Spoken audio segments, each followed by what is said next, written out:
ചേർത്തെ കേരള പോലീസിന്റെ ഏറ്റവും വലിയ വീഴ്ചയാണ് ഗോവിന്ദചാമിയെ പോലെ അതിക്രൂരനായ ക്രിമിനൽ ഏറ്റവും സുരക്ഷയുള്ള 10ാം ബ്ലോക്കിൽ നിന്നും ചാടി രക്ഷപ്പെട്ടു എന്നുള്ളത്. ഞാൻ വെല്ലുവിളിക്കുകയാണ്, കേരള പോലീസിലെ 2 കൈയുമുള്ള ഏതെങ്കിലും ഒരു പോലീസുകാരന് ഇത്രയും ചുരുങ്ങിയ സമയത്തിനുള്ളിൽ ഒരു ആക്സോ ബ്ലേഡ് കയ്യിലും കൊടുക്കാം, രക്ഷപ്പെടാനായിട്ട് 2 ബെഡ്ഷീറ്റും കൂടെ കൊടുക്കാം, എന്നിട്ട് ഇത്രയും ചുരുങ്ങിയ സമയത്തിനുള്ളിൽ ആക്സോ ബ്ലേഡ് വെച്ച് കമ്പി ഒടിച്ച് അത് വളച്ച് 7 മുതൽ 10-11 അടിയുള്ള ഒരു മതില് ചാടിക്കയറി ഇപ്പുറത്ത് പോയി ഇത്രയധികം ദൂരം പിന്നിടാൻ ഞാൻ പറഞ്ഞ വളരെ ഫിസിക്കലി ഫിറ്റായ ഒരു പോലീസുകാരന് സാധിക്കുമെങ്കിൽ ഗോവിന്ദചാമിക്ക് ഇത് സാധിക്കുമെന്നെങ്കിലും നമുക്ക് അസംഷനിലേക്ക് എത്താം. പക്ഷേ വളരെ കൃത്യമായി ആസൂത്രിതമായി നടത്തിയ ഒരു പ്ലാൻ അത് കേരള പോലീസിന് അറിയാൻ സാധിച്ചിട്ടില്ല. അല്ലെങ്കിൽ മനഃപൂർവ്വം ഗോവിന്ദചാമിയെ രക്ഷപ്പെടുത്താൻ ശ്രമിച്ചു, അല്ലെങ്കിൽ പൈസ മേടിച്ചത് രക്ഷപ്പെടുത്തി എന്നുള്ളതാണ് യാഥാർത്ഥ്യം. അത് മറച്ചു വെക്കാൻ ഇനി എത്ര ശ്രമിച്ചാലും കേരള പോലീസിന്റെ ഒഫീഷ്യൽ ഫേസ്ബുക്ക് അക്കൗണ്ടിൽ അവർ ഗോവിന്ദചാമി പിടിയില്ലെന്നും പറഞ്ഞൊരു പോസ്റ്റ് ഇട്ടിട്ടുണ്ട്. എത്രയും പെട്ടെന്ന് പോലീസിന് പിടികൂടി, അതുകൊണ്ട് കേരള പോലീസ് സൂപ്പറാടാ എന്നാണ് ഇവർ പറഞ്ഞു വെക്കുന്നതിന്റെ മെയ്യർത്ഥം. അതുപോലെ തന്നെ പല ഇടങ്ങളിൽ നിന്നും മന്ത്രിമാർ അടക്കമുള്ള ആളുകൾ, ഇപ്പോൾ വി ശിവൻകുട്ടിയുടെ റീസെന്റ് ആയിട്ടുള്ള വന്നിട്ടുള്ള ബൈറ്റിൽ ഒരു വീഴ്ചയെ സംഭവിച്ചിട്ടില്ല. പിന്നെ ഞാൻ ഗോവിന്ദചാമി സ്കൂളിൽ പഠിക്കുന്ന ആളൊന്നും അല്ലല്ലോ, അതുകൊണ്ട് അതുകൊണ്ട് ഞാൻ എന്താണ് പറയേണ്ടതെന്നാണ് ചോദിക്കുന്നത്. എന്തായാലും കേരള പോലീസിന്റെയും മുഖ്യമന്ത്രി, അതായത് ആഭ്യന്തരമന്ത്രിയുടെയും ബെസ്റ്റിയാണ് ഗോവിന്ദചാമി എന്നാണ് ഞാൻ മനസ്സിലാക്കുന്നത്. സ്വാഭാവികമായിട്ടും അങ്ങനെ എനിക്ക് തോന്നുന്നു. ഇവർക്ക് പാർട്ടി മെമ്പർഷിപ്പ് പോലെ ഗോവിന്ദചാമിക്ക് കൊടുത്തിട്ടുണ്ടെന്നാണ് തോന്നുന്നത്. ഇത്രയും വലിയൊരു ഇത് ചെയ്യേണ്ട ആവശ്യമില്ല. നേരത്തെ മനുജ പറഞ്ഞത് തന്നെയാണ്, അതായത് അരിയാഹാരം കഴിക്കുന്ന എല്ലാവർക്കും മനസ്സിലാവുന്ന ഒരു കാര്യമാണ്. ഒരു ജയിലിൽ നിന്ന് ഇപ്പോൾ നേരത്തെ പറഞ്ഞ പോലെ തന്നെ ആയുധങ്ങൾ കയ്യിലുണ്ടെങ്കിൽ പോലും അത് മുറിക്കാൻ പറ്റാത്ത തരത്തിലുള്ള നിർമ്മാണ രീതികളാണ് അവിടെ വരേണ്ടത്. അവിടെ നിന്ന് എങ്ങനെ ഒരാൾ ചാടും? അതായത് എനിക്ക് തോന്നുന്നു ദിവസങ്ങളെടുത്താൽ പോലും ആ ഒരു അഴി മുറിച്ച് കയറേണ്ടതല്ല. അതായത് ഒരു ആയുധം കിട്ടിയാൽ പോലും അത് പറ്റാത്തൊരു സാധനം. അപ്പോൾ ആയുധം എവിടെ നിന്ന് കിട്ടി, അല്ലെങ്കിൽ അതിനുശേഷം ഇങ്ങനെ ഏത് രീതിയാണ് നടന്നത്? അത് പൊതുജനങ്ങൾക്ക് എന്തായാലും ഇത് അറിഞ്ഞേ പറ്റൂ. കാരണം ഈ കൊടും ക്രിമിനലുകളാണ് നമ്മുടെ ഈ കേരളത്തിലെ അടക്കം ജയിലുകളിൽ കഴിയുന്നത്. ഇവരെ നമ്മൾ മനസ്സിലാക്കേണ്ടത് അവർ ക്രിമിനൽ മൈൻഡ് ഉള്ളവർ തന്നെയാണ്. അതായത് സാഹചര്യം കൊണ്ടല്ല. നമുക്ക് മനസ്സിലാക്കുക, ഇയാൾ ചെയ്ത രീതികൾ നോക്കുമ്പോൾ തന്നെ മനസ്സിലാവും, ഇയാളുടെ ട്രാക്ക് റെക്കോർഡ് നോക്കുമ്പോൾ തന്നെ മനസ്സിലാവും ഏത് രീതിയിലാണ് കൊലപ്പെടുത്തിയത്. അതിനുശേഷം അയാൾ പറഞ്ഞത്, പോലീസിനോട് പറഞ്ഞ കാര്യങ്ങൾ, ഈ പീഡനാനുഭവം, ഈ പീഡനം നടത്തിയത് ഇയാൾ വിവരിക്കുന്നുണ്ട് പോലീസിനടുത്ത്. അത് കേട്ടാൽ പോലും മറയ്ക്കുന്ന തരത്തിലാണ് അയാൾ പറയുന്നത്. അപ്പോൾ തന്നെ മനസ്സിലാക്കുക അയാൾ എത്രത്തോളം കൊടും ക്രിമിനലാണെന്നും.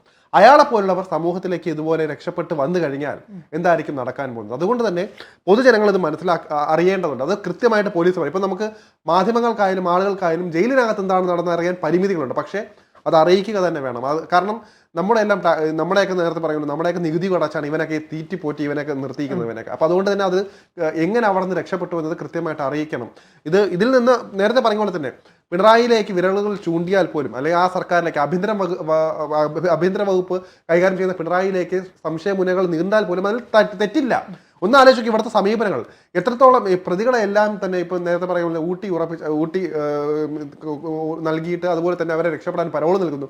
ഷെറിനായാലും ശരി, ഇവിടെയുള്ള എത്ര പേരാണ് ഇവിടെ ഗുണ്ടകളാണോ പാർട്ടിക്ക് അനുകൂലമായ ആളുകളാണോ എങ്കിൽ പിന്നെ ജയിലിലൊന്നും കിടക്കണ്ട, പരമാവധി പരോളിൽ പൊക്കോളൂ. കുറച്ച് നാൾ കഴിയുമ്പോൾ പരോള് കാലാവധിയും കൂടെ കൂട്ടി നിങ്ങൾ ഇത്ര വർഷം ജയിലിൽ അനുഭവിച്ച ഞങ്ങൾ റിപ്പോർട്ട് കൊടുത്ത് ഞങ്ങൾ പുറത്തിറക്കിക്കോളാം എന്ന് പറയുന്ന രീതിയാണുള്ളത്. അത് ഗുണ്ടകളെ മാക്സിമം സപ്പോർട്ട് ചെയ്ത്, അല്ലെങ്കിൽ അവരിലൂടെ രാഷ്ട്രീയം പറഞ്ഞത് നേരത്തെ പറഞ്ഞ പോലെ തന്നെ ആശയങ്ങളല്ല ആയുധങ്ങൾ നൽകി അവരെ ഇറക്കി വിടുകയാണ്. നോക്കൂ, കണ്ണൂരിലാണ് അത്. നമ്മൾ നേരത്തെ സംസാരിച്ചാണ്, കണ്ണൂർ പോലെ ഒരു എന്താ പറയാ ഒരു ജയിലിൽ നിന്നും എങ്ങനെ ഇയാൾക്ക് ചാടാൻ സാധിച്ചു എന്നുള്ളതാണ്.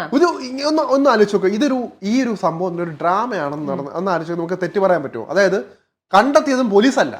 ഇപ്പോൾ പോലീസ് കണ്ണടച്ചതാണെങ്കിലോ നമുക്ക് അങ്ങനെ പറഞ്ഞാൽ അതിനകത്ത് തെറ്റില്ലല്ലോ. അതായത് ഇയാളെ ഈ ഒരു ആള് പറയും, പോലീസിന് ചിലപ്പോൾ ഇവിടുത്തെ സിസ്റ്റം വെച്ചൊക്കെ ആണെങ്കിൽ CCTV ട്രാക്ക് ചെയ്താലും ഇവിടുത്തെ ഏറ്റവും നല്ല പോലീസ് സിസ്റ്റമാണുള്ളത്. മുക്കിൻ തുമ്പത്താണെങ്കിൽ സുഖമായിട്ട് കണ്ടടിക്കാൻ പറ്റും. ഇയാൾ 1 മണിക്ക് ഏകദേശം എനിക്ക് തോന്നുന്നു ഏകദേശം 7-8 മണിക്കൂറുകൾക്ക് ശേഷമാണ് ഇയാളെ കണ്ടെത്തിയത്. അതും ഈ ജയിലിൽ നിന്ന് അധികം ദൂരമല്ലാത്ത ഒരു കണ്ണൂർ അവിടെ ഒരു ജില്ലയിൽ നിന്ന് തന്നെ കണ്ടെത്തിയിരിക്കുന്നു. അതും കണ്ടെത്തിയതാകട്ടെ അവിടുത്തെ ആളുകൾ പറഞ്ഞത് മനസ്സിലാക്കി അതിനുശേഷമാണ് CCTV ദൃശ്യങ്ങൾ പോലും പുറത്തു വരുന്നത്. അവിടെ തന്നെ മനസ്സിലാക്കിയത് പോലീസ് അറിയുന്നത് തന്നെ ചിലപ്പോൾ നാട്ടുകാർ പറഞ്ഞിട്ടായിരിക്കും ഇയാൾ പുറത്ത് ചാടിയല്ലോ എന്നുള്ളത്. അത് മാത്രമല്ല, ജയിലിലെ ദൃശ്യങ്ങൾക്ക് വരെയായിട്ട് ഇപ്പൊ നേരത്തെ പറയുന്ന സ്വകാര്യ സ്ഥാപനങ്ങളിലെ CCTV ദൃശ്യങ്ങൾ വരെ വേണ്ടി വന്നു പോലീസിന്. അവിടുത്തെ നേരത്തെ പറയും ഇത്രയും ക്യാമറകളൊക്കെ ഇവിടെ വിസ്തരിച്ച് ഇവിടെ ഉണ്ട്. അതിൽ നിന്നൊന്നും പതിയാതെ നേരത്തെ പറഞ്ഞ പോലെ ഇത്രയും സ്വകാര്യ ഒരു കട മുതലാളിയുടെ കാല് പിടിച്ചിട്ടായിരിക്കും ചിലപ്പോൾ ആ ദൃശ്യങ്ങൾ കിട്ടിയത്. അതും മാധ്യമങ്ങൾ കിട്ടിയത് അത് കണ്ടിട്ടായിരിക്കും പോലീസ് ചിലപ്പോൾ അവിടേക്ക് എത്തിയത്. ഇവിടെ മനസ്സിലാക്കേണ്ടത് ഒരാൾ കണ്ടു, ഇപ്പൊ ബിനോയ് എന്ന് പറഞ്ഞ ഒരാളെന്തോ കണ്ടതെന്ന് തോന്നുന്നു. അതിൽ കണ്ടിട്ട് ഇയാൾ ഡ്രസ്സ് മാറിയിട്ട് എന്നിട്ട് പോലെ ഇയാളുടെ സംശയം തോന്നി ഇയാൾ എടാ ഗോവിന്ദസ്വാമി എന്ന് വിളിച്ചപ്പോൾ പെട്ടെന്ന് അയാൾ പകച്ചു. അത് ഒരു സാധാരണക്കാരന്റെ കോമൺ സെൻസിന് മനസ്സിലാക്കിയ ഒരു കാര്യം കൂടിയാണ്. അല്ല ഇയാൾക്ക് അതാണ് ഐഡന്റിറ്റി മാർക്ക്, ഒരു കയ്യിൽ നിന്നുള്ളത് ഒരു ഐഡന്റിറ്റി മാർക്ക് ഉള്ളത് കൊണ്ടാണ് പിടിക്കപ്പെട്ടത്. ഗോവിന്ദസ്വാമിയെ പഴയ ഗോവിന്ദസ്വാമിയെ കണ്ട ആർക്കെങ്കിലും ഇപ്പോഴത്തെ ഗോവിന്ദസ്വാമി തിരിച്ചറിയാൻ സാധിക്കും. ലുക്കൗട്ട് നോട്ടീസ് പോലീസ് വിട്ടായിരുന്നു. എനിക്ക് അറിഞ്ഞൂടാ. ഞാൻ കണ്ടതെല്ലാം മാധ്യമങ്ങൾ പുറത്ത് വിട്ട വാർത്തകളും അവർക്ക് നൽകിയ വിഷ്വൽസും മാത്രമാണ് കണ്ടത്. പോലീസ് എവിടെയാണ് ഔദ്യോഗിക ലുക്കൗട്ട് നോട്ടീസ് വിട്ടോന്ന് എനിക്കറിയില്ല. അത് ഈ പുറത്ത് ചാടി അറിയുന്ന ആ നിമിഷം തന്നെ പുറത്ത് വരേണ്ട ഒരു സാധനമാണ്. അതായത് ഇതൊക്കെ നേരത്തെ തയ്യാറാക്കി വെച്ച് ഇത്രയും കൊടും ക്രിമിനലുകളാണെങ്കിൽ അവർക്ക് വേണ്ടി ഒരു പ്രൊഫൈൽ എല്ലാം നേരത്തെ തയ്യാറാക്കി വെക്കേണ്ടത് പോലീസിന്റെ ചുമതലയാണ്. അപ്പോൾ നമ്മൾ മനസ്സിലാക്കി 7-8 മണിക്കൂറുകൾ നമ്മളെ ആകെ മുൾമുറിയിൽ നിർത്തിയ അവസ്ഥ. ഇതിനകത്ത് പക്ഷെ കമ്മികൾ ഇറക്കുന്ന ഒരു ക്യാപ്സ്യൂൾ ഉണ്ട്. പിടിച്ചത് പോലീസിന്റെ മഹത്തരം ചാടി ദോഷൂര് പറയില്ല കേട്ടോ. പിടിച്ച പോലീസ് അടിപൊളി സൂപ്പറാണ്, സൂപ്പറാടാ എന്ന് പറയുന്നത്. നോക്കൂ, കേരളം കണ്ട അതിഭീകരമായ ഒരു കൊലപാതകം. അതായത് ഒരാളെ, ഒരു പെൺകുട്ടിയെ, സാധാരണക്കാരായ പെൺകുട്ടി ട്രെയിനിൽ നിന്നും വലിച്ച് താഴെയിട്ട് പീഡിപ്പിച്ച് തലയ്ക്ക് കല്ലടിച്ച് കൊന്ന് അതിഭീകരമായ ബ്രൂട്ടൽ മർഡർ നടത്തിയ ഒരു പ്രതിയാണ് ഗോവിന്ദസ്വാമി. അയാളെ 48 മണിക്കൂർ പോലും വേണ്ടുന്നില്ല കേരള പോലീസിനൊന്ന് അറസ്റ്റ് ചെയ്യാൻ. കൃത്യമായി തെളിവെടുപ്പ് നടത്തി അയാളെ കുരുക്കാനും അയാൾക്ക് വേണ്ടുന്ന ശിക്ഷ മേടിച്ചു കൊടുക്കാനും, അയാൾ എപ്പോഴും ജയിലിലാണ്, അതിൽ വേണ്ടുന്ന ശിക്ഷ മേടിച്ചു കൊടുക്കാനും അയാളെ നോക്കാനും ഒക്കെ സാധിച്ചിട്ടുണ്ട്. ആ കുടുംബത്തിന് നീതി മേടിച്ചു കൊടുക്കുന്ന കാര്യത്തിലും ഒക്കെ സാധിച്ചിട്ടുണ്ട്. അപ്പോൾ അതിനെ നോക്കി നിന്നിട്ട് ഇളിച്ചിട്ട് പറയുകയാണ്, അന്ന് നിങ്ങൾ പതുക്കെയല്ലേ അയാളെ പിടിച്ചത്, അതുകൊണ്ട് ഇപ്പം ജയിലിൽ ചാടിയതൊന്നും അത്ര വലിയ സംഭവമല്ലെന്നാണ് ഏറ്റവും പുതിയ കമ്മി ക്യാപ്സ്യൂൾ. ഇവന്മാർക്ക് നാണമില്ലേ എന്നാണ് എനിക്ക് ചോദിക്കാനുള്ളത്. ഏതെങ്കിലും ഒരു തരത്തിൽ തങ്ങളുടെ പാർട്ടിക്കോ അല്ലെങ്കിൽ സർക്കാരിനോ തങ്ങളുടെ വകുപ്പുകൾക്ക് എന്തെങ്കിലും വീഴ്ച സംഭവിക്കുമ്പോൾ വീഴ്ച സംഭവിച്ചു, തെറ്റായി പോയി, അങ്ങനെ പറ്റരുതായിരുന്നു എന്നെങ്കിലും പറയണം. അതുപോലെ അവിടുത്തെ SP അടക്കമുള്ള ആളുകൾ പറയുന്നുണ്ട് വീഴ്ച സംഭവിച്ചിട്ടുണ്ട്, 4 പോലീസുകാരെ സസ്പെൻഡ് ചെയ്തിട്ടുണ്ട്, ഗോവിന്ദസ്വാമിയുടെ കയ്യിലുണ്ടായിരുന്ന ആ തുണി കൂട്ടിനകത്ത് നിന്നും ആയുധങ്ങൾ ലഭിച്ചിട്ടുണ്ട്, ചെറിയ തരത്തിലുള്ള ആയുധങ്ങൾ ലഭിച്ചിട്ടുണ്ട്, ഗോവിന്ദസ്വാമിക്ക് മറ്റെന്തെങ്കിലും തരത്തിലുള്ള ഇത് ഇൻഫ്ലുവൻസ് ഉണ്ടായിട്ടുണ്ടോ എന്നുള്ളത് പരിശോധിക്കും എന്നുള്ളത് മാത്രമല്ല ശരത്തെ. ഇനി ഇങ്ങനെ ചാടുതാണെന്ന് തന്നെ വിചാരിക്കും. അയാൾ നിരാഹാരം കിടക്കുകയായിരുന്നു കുറച്ചധികം ദിവസങ്ങളായി, ശരീരം മെലിയുന്ന ഒരു സാഹചര്യം ഉണ്ടായി. അയാൾ വളരെ അഗ്രസീവായിരുന്നു. അതുകൊണ്ട് തന്നെ ഒറ്റയ്ക്ക് തന്നെ മാറ്റണം എന്നുള്ള ഒരു മോട്ടീവിലായിരുന്നിരിക്കാം ഇയാൾ ഈ കാര്യങ്ങൾ ചെയ്തിട്ടുണ്ടാവുക. അപ്പോൾ ഇതൊക്കെ ഒരു ക്രിമിനലിന്റെ സ്വഭാവത്തിൽ വരുന്ന മാറ്റങ്ങൾ ഒബ്സർവ് അവിടെ ആരും ഇല്ലേ? നിരീക്ഷണം വേണ്ട ഒരു സമയം കൂടെയാണ്, ആ സമയം കൂടെയാണ് വേണ്ടത്. അപ്പോൾ അത് നടത്തിയിട്ടില്ല.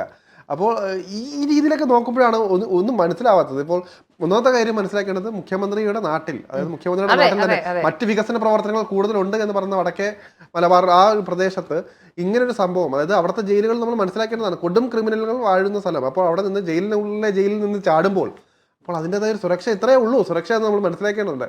നമുക്ക് ഇവിടുത്തെ കേരളത്തിലെ ഒരു കാര്യം മനസ്സിലാക്കേണ്ടത്, എന്തെങ്കിലും രീതിയിലൊന്ന് ഇപ്പോൾ ഒന്ന് തുമ്മിയാൽ തെറിക്കുന്ന സാധനങ്ങൾ, സിസ്റ്റമേ സുരക്ഷാ സംവിധാനങ്ങളെ ഉള്ളൂ എന്നുള്ളൊരു പേടി കൂടി വന്നിട്ടുണ്ട്. നേരത്തെ കുറച്ച് എനിക്ക് തോന്നുന്നു ഏതെങ്കിലും വർഷങ്ങൾക്ക് മുമ്പാണ് ഈ തിരുവനന്തപുരത്തെ വനിതാ പ്രസിഡന്റിൽ നിന്ന് 2 പേർ ഇതുപോലെ ചാടിപ്പോയതും അവിടെയും വീഴ്ചയാണ്. ഇവിടെ നമ്മൾ അറിയും ഇത്തരം വാർത്തകളുണ്ട് പലതും. നമ്മൾ ഇത്തരം ഇപ്പോൾ ഗോവിന്ദസ്വാമി ആയതുകൊണ്ട് ചിലപ്പോൾ അറിയുന്നിരിക്കും, മറ്റതൊക്കെ ആണെങ്കിലും രഹസ്യമായിട്ടായിരിക്കും ഇവർ ചിലപ്പോൾ അന്വേഷണം, എല്ലാത്തിനും ശേഷമായിരിക്കും ഇതൊക്കെ അറിയുന്നത്. അപ്പോൾ ഇത്തരത്തിൽ വീഴ്ചകൾ നടക്കും.